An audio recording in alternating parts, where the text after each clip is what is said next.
Hey there, folks, it's Reem again. I finished up my round 2 game last night, so we're here to do another recap video. The scenario was Divide and Conquer, and my opponent was Dixander. As you can kind of see from the intro screen, it was a bit of a 100 Kingdom versus 100 Kingdom. We had to try and put down a little feast rebellion, and there were many Skitarii. But let's go over the list exactly to see how it all shaped up. My list, I've gone over it before, so we'll go over it again just really quickly. We have an Imperial Officer with 2 Hunter Cadre, 2 Steel Legion. Chapter Mage, School of Fire with crossbows. Chapter Mage, School of Water with crossbows. Tricked Out Noble Lord with all the upgrades. And a brick of Household Guard. 2 Men-at-Arms and a Longbow. So this list was just to be fun. We're trying out Steel Legion. We're trying out Hunter Cadre with Dull Mages. Just having some fun. My opponent, Dixander, has a very feast-heavy list. There's no dynastic ally whatsoever, because the chapter mages cannot be dynastic allies anymore. But his warlord was a Thief's Priest in a block of 5 Skitarii, had the Flesh Cleaver and Glimmer Faith. There was an MSU of Skitarii, then there is the Angel with Shield and Spear, so defense 4 with that shield, and then also has a regen aura after it does damage. The Chapter Mage, very talented with School of Water and Fire in a unit of crossbows.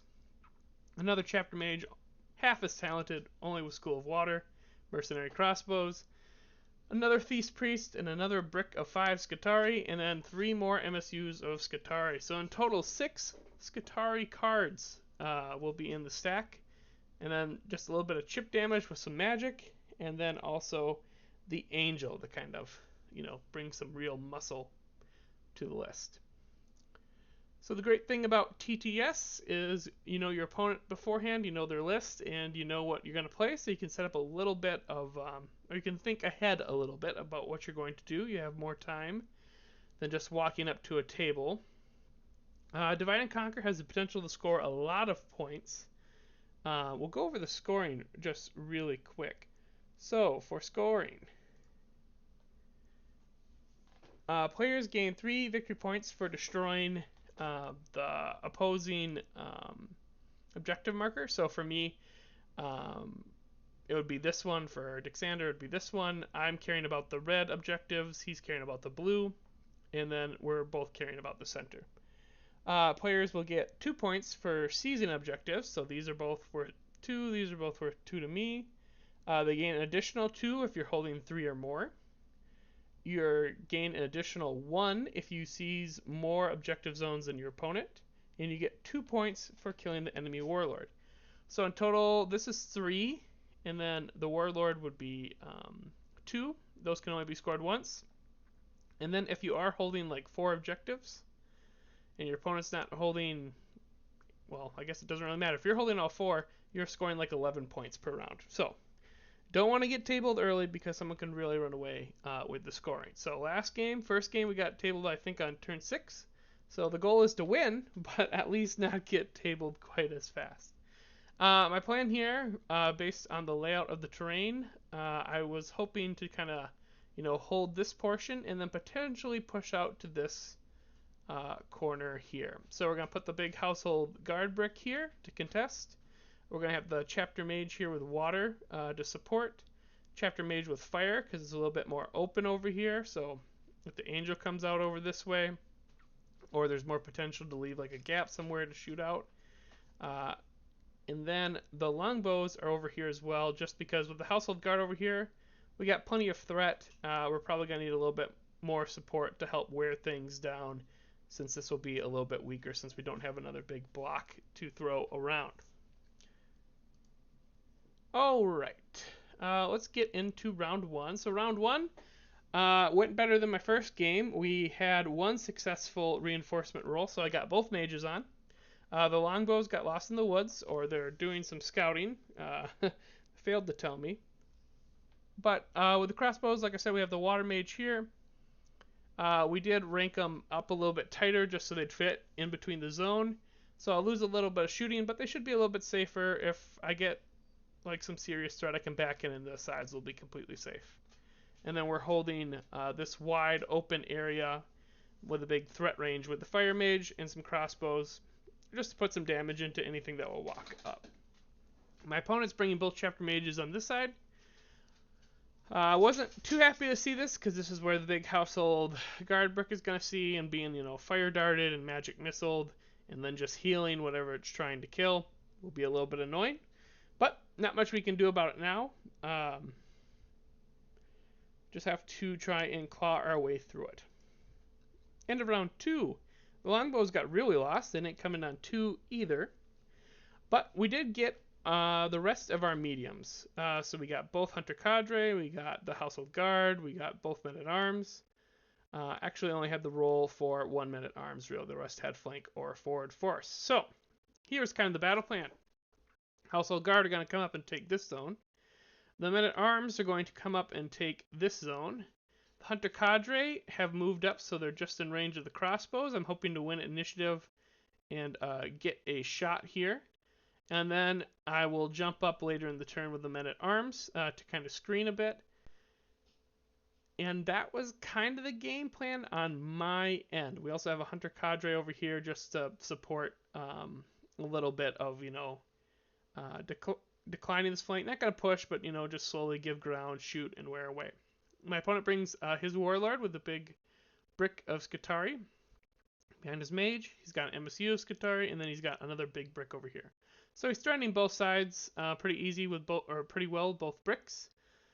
This is in the middle, can kind of go either way if needed, and then we still have the 2 heavy ranged units, or his ranged units, here to support, I suppose, killing this Household Guard brick. End of round 3. Alright, so as you can see, the big thing that stands out is this Archangel. It is coming up on this side of the board in the big open fields right next to this house, going to threaten this zone. So that is something to be very concerned about, since I don't have a lot of body over here to eat wounds. Up ahead, on this side, we have the Household Guard getting ready to square off into the Skitarii. We got the Mage here. Did some chip damage into the Skitarii. The Steel Legion, the small MSU, I need more weight, I think, just judging by the amount of Skitarii that's coming this way. So it ended up going right in the middle, thinking I jumped the crossbows, and then either use my Imperial ability to get a free reform to turn and fight this way, or to charge ahead and try and get into these crossbows.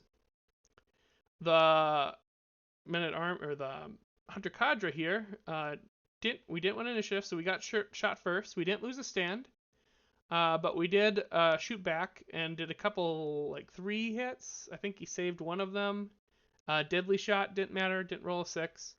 And then healed up by the end of the round. As problem with the double water mages, the shooting wasn't allowing any of the chip damage to really stick. As you can see, though, something interesting that happened here is this unit is just stuck behind the crossbows. This unit is stuck behind the crossbows. If I can go early in the turn order next round with this Men at Arms, I could potentially charge this crossbow. And since you can't move through friendly regiments if they're engaged, I could stymie these 2 Skitarii kind of in the backfield with no real way to get around. So doing that could definitely seize me some initiative, and it's just my Household Guard needing to kill this, and then weathering the crossbow fire here with some supporting shooting from the Cadre. On this side, it's looking a lot more bleak. We have kind of shot and chipped away. We had one stand who was kind of in range. My shooting was really good. From just one stand and a saves report, we got like 4 hits here. The Hunter Cadre shot from this side. We chipped away 3 more wounds.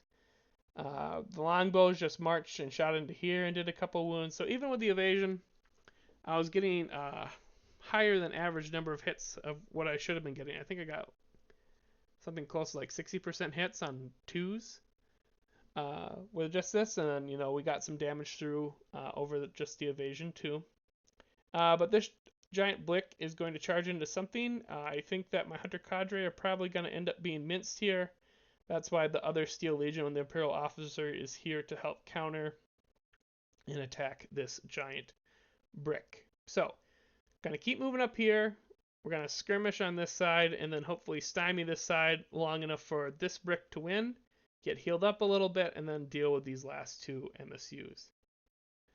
Okay, let's go into round 4.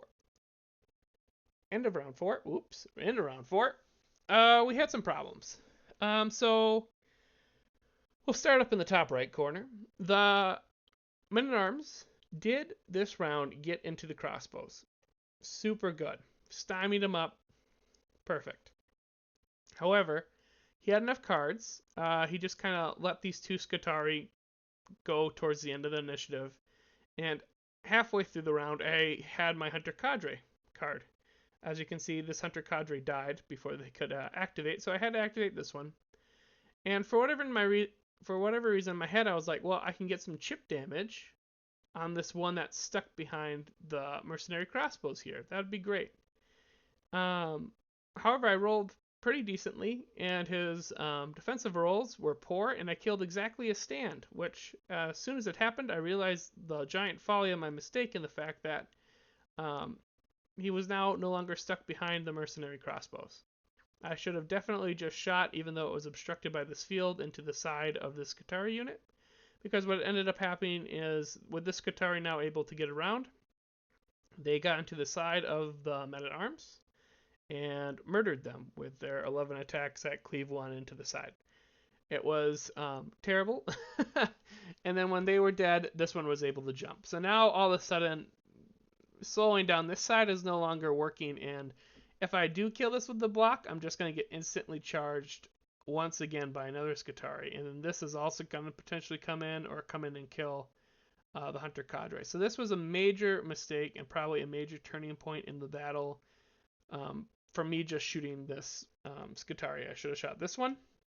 Big mistake on my end.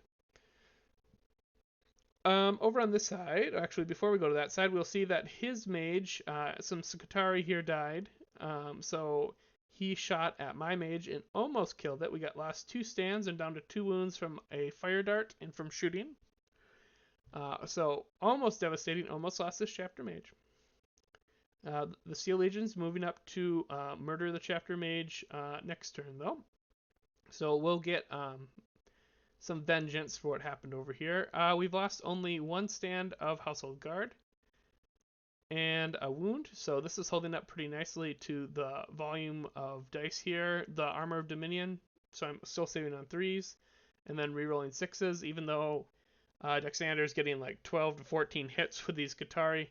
I'm only, taking 4 wounds and they'll resolve. So 5 damage at a time from this amount of attacks isn't terrible. However, what is kind of terrible is I killed this Scutari just enough to leave a nice gap for an Archangel to come in and charge me. I've lost 2 stands of this men-at-arms. I'm broken. There's only 2 wounds left on this. Next turn, he could very well attack with this and then charge and tie up this crossbow unit. So this side is falling apart. Like I said, the Hunter Cadre got destroyed over here by all the Scutari attacks. My Steel Legion did come in. However, this was his blessed turn. So with all the blessed rerolls, I only ended up killing I only did 6 wounds with the Steel Legion. Quite unfortunate. Also, the shooting didn't prove that effective this round either. So this is the end of 4. I believe we both scored some points here. I think I got 2 points for holding this one, and he got 2 points for holding this. And I think we were just tied here. So it was a pretty close game, yep. We'll go into round 6. Unfortunately, I must have forgotten to take a screenshot of round 5. So we'll kind of go with a quick summary of what happened. The Hunter Cadre had moved up here and tried to flank or charge this Scutari that was this way in the flank. We killed another stand and left it, I believe, on 1 wound. So now there's a 1 wound Scutari that's going to be running around and scoring this zone, which is really, really bad. the hunter cadre were just killed off by the crossbows and the mage. Over here, timing was a little bit of an issue. We lost just enough wounds on this household guard that they were broken. I activated first to try and kill off some Skitarii here. The other Skitarii with the priest in it. Successfully did that, but before the mage could activate, I got attacked by the other Skitarii and broke. So I can no longer be healed, which is really, really bad. I really need to get some healing here to make sure this unit can stay around. I'm now down to 2 stands and the Noble Lord. The Steel Legion, though, came up and killed the Chapter Mage. Over here, we lost the men-at-arms. We got charged here. But we survived, so we're just going to do some clash attacks here. And we're starting to shoot the side with this Chapter Mage. We've lost the stand of Steel Legion, but we did kill the big brick. But with this being in the side, it's a very good chance that between these two, the Steel Legion is dead, and once they're dead, the longbows will not be far behind. Longbows are doing pretty effective shooting, though. They help clean up this one. They're doing some... this... Got confused for a second.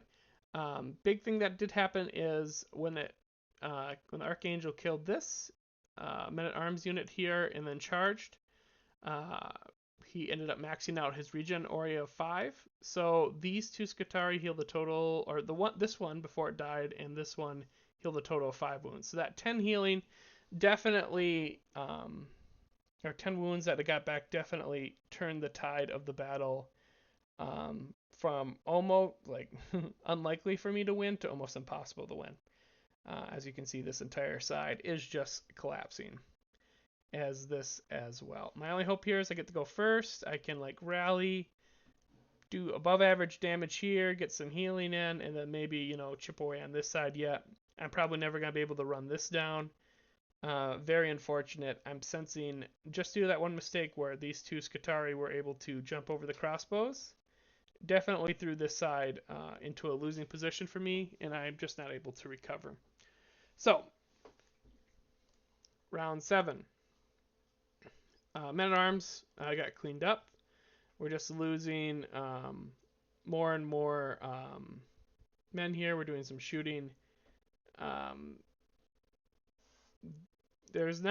This game is basically over in the fact that I know I can't win. It's just more so, you know, how many points can I try and deny until the end of the game. So, we're just kind of cycling through.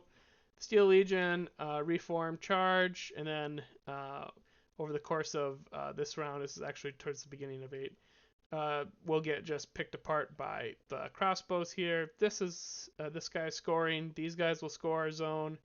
The Archangel ends up destroying this.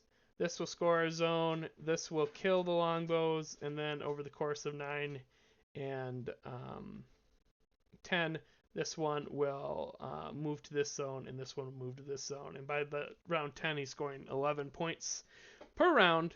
However, the Chapter Mage does end up surviving the entire battle, or would have, because this didn't die until 9. So we'll say that a Chapter Mage is giving you the battle report from this one on how poorly things went from the overzealous Hunter Cadre shooting that one stand. So here's the final. We can definitely improve for next game. I think the first game was 4-34. Now we went 4-61. So goal for next game: get more than 4 points and don't let my opponent score more than 61.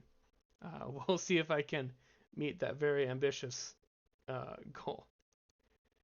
Thoughts? So major misplay on my part with the men-at-arms. Definitely kind of turned the tide against me into a slow decline into just an overall avalanche. At one point I had 10 cards at the beginning of a round, and by the next round I had 4 cards. That was just from characters dying and units getting cleaned up.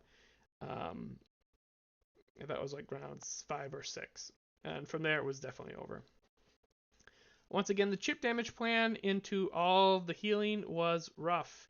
The 2 water mages is a lot of healing. the 10 wounds that the Archangel got back was pretty rough as well. If the Archangel hadn't gotten 10 wounds, the longbows over on that side might have been able to clean some stuff up. Hard to say. Um, the Archangel overall, though, would have been very unkillable. I think I got it down to 5 wounds in the end, but I was probably always going to lose that side. But with the 10 wounds, the Archangel regenerated on the 2 Scutari. It definitely sealed the fate. However, Dixander was a great opponent. It was fun, bantering back and forth. Uh, just seeing how the Scutari march across the battlefield. Very interesting list to just have that many of one unit. It gives you a lot of control over where exactly you want to activate and, counter your opponent's actions. And also, the Holy Fire hits and the blasts from the Thief's Priest were all very strong. Like I said, let's bring on round 3. Don't have too many big goals here, Get more than 4 points. Don't let an opponent score more than 61. I think we can achieve that goal for round 3. And then as a final note, it's just another showing that once again, cleave and armor piercing into evasion is bad. And my list overall just needs more dice. If you're using range shooting, not only is your defense lower, but the number of dice that you're throwing is less, because generally in clashes, you'll have like 4 attacks, where all this barrage is 3 attacks unless you're in effective range with your volleys. And I'm just not getting enough damage in, and then the men at arms die, and all of a sudden, the hunter cadre and the crossbows are being charged, and things just die and they melt, and then you're tabled, or you're stuck with one random chapter mage desperately fleeing the battlefield with a giant archangel trundling behind here. So definitely some thoughts. We're learning a lot about this kind of archetype. Might work for some people. Currently not working for me. I think I know why that's happening. Don't know if I can do a lot to change it, especially against these 2 lists with heavy evasion, decent speed from the Nords in the first game, and then with the March of the Faithful from the Feasts. Just a lot of movement up the board with healing and evasion. Made it very, very rough for all the shooting I'm trying to do. But we'll see who my opponent is in round 3, and we'll see if I can get more than 4 points in round 3.